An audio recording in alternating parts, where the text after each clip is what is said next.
нийгмийн эрүүл мэндийн үндэсний төв үзүүлж байна.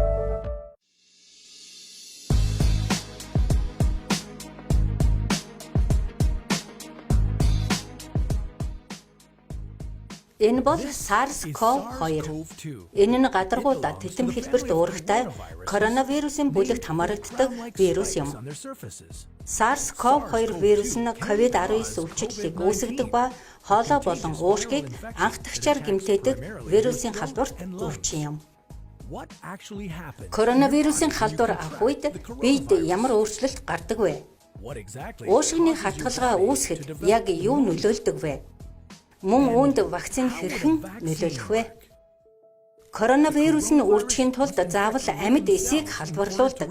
Үүнийг илүү ойроос харцгаая. Вирусын удмын материал нь өөрийгөө дахин хувилах буюу үржих мэдээллүүдийг агуулж байдаг.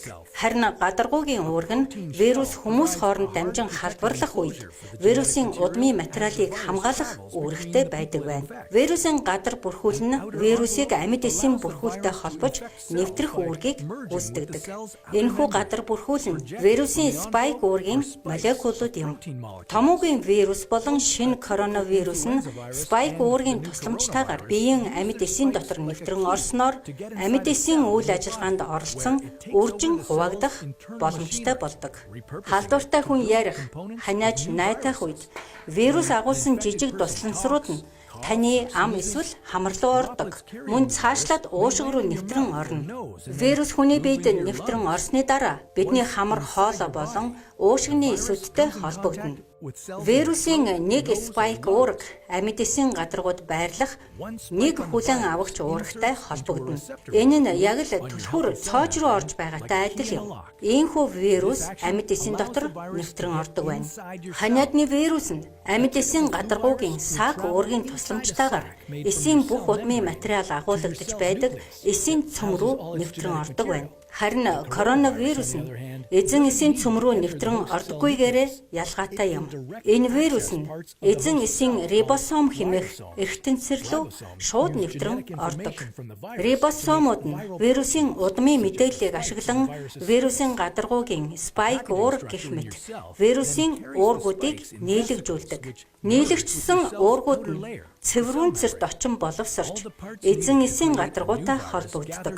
Шинэ вирус үүсгэхэд нийлэгчсэн бүх бүрэлдэхүүн хэсгүүд эзэн эсийн гадаргуугийн дотор талд байрласнаар шинэ вирус эзэн эсийн гадаргуугаас салан тусгаарлагдаж эхэлдэг байна. Уушигны хатгалгаа хэрхэн үүсдэг вэ? Үүний тулд бид эхлээд уушигны бүтцийг харцгаая. Уушиг бүр дэлбэн хэмээх тусдаа хэсгүүдтэй. Хэвийн амьсгалах үед агаар бидний мөгөөрсөн хоолоогоор дамжин бронх буюу гуурсан хоолой, үүний дараа бронхиол буюу жижиг гуурсанцруудаар дамжин эцэст нь бидний альвеол буюу жижиг цулцсанд очдог. Агаар дамжуулах зам болон цулцсангууд нь уян хатан сунаж агших шинж чанартай байдаг. Бид амьсгал авах үед цулцсан бүр бөмбөлөг шиг тэлж амьсгал гаргах үед цулцсангууд нь агшиж байдаг. Жижиг хэмжээтэй цусны судаснууд буюу хялгасан судаснууд уушгины цулцсан бүрийг хүрээлэн байрладаг.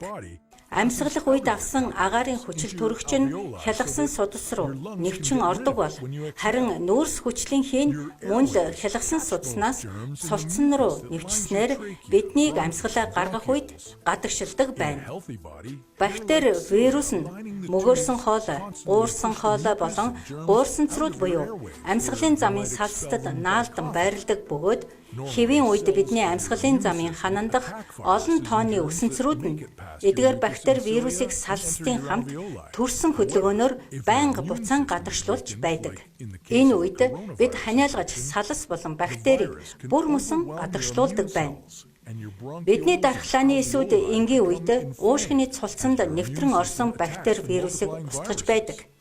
Тэгсэн хэдий ч дархлааны систем сулрах үед вирусууд бидний дархлааны эсүүдэд устгахааргүй болж дархлааны систем вируст хариу урвал үзүүлснээр өрөвсөл үүсдэг. Өрөвслийн нөлөөгөөр цулцсангууд өрөвслийн шингэнээр дүүрч бидэнд шаардлагатай хүчил төрөгчийн хангамж буурдаг. Уушигны хатгалгааны үед амьсгалахад төвөгтэй болж цээжээр өвдөх, ханиалгах, халуурах, ухаан балартах, толгой өвдөх, булчингаар өвдөх болон ядарч сулдах шинжүүд илэрч болно. Мөн уушигны хатгалгаа нь өвчний аюултай хүндрэлүүд болох амьсгалын замын дутагдал үүсгэж болох ба энэ үед амьсгалын аппаратыг ашиглах шаардлага гарч болзошгүй.